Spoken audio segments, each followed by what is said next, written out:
sorkuntzak aurkeztu zirela. 400 grafito baino gehiago arkeologek berezitzat jotzen dituztenak.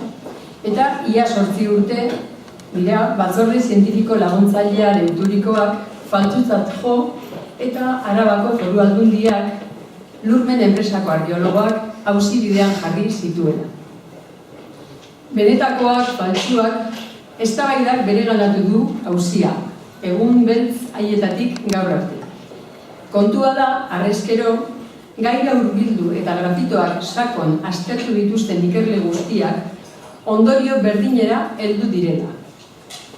Faltsuak direla esateko ez dagoela frogarik.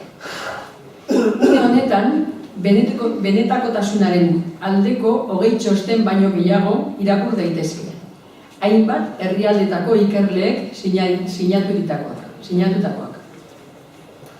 Grafitoek bere baitan duten altxor arkeologikoa, historikoa eta linguistikoa aztertzea eta azaltzea izango da bigarren biltzar honen helburua. Latinezko eta euskarazko testuak, simbologia eta ikonografia kristaua, eguneroko bizitzako irudiak eta abar, altxorra. Garrantzi berezia dute euskarazko grafitoak, testu inguru propioan agertutako lehen hitzak eta esaldiak izateagatik eta filologia eta historia aldetik duten interesarengatik.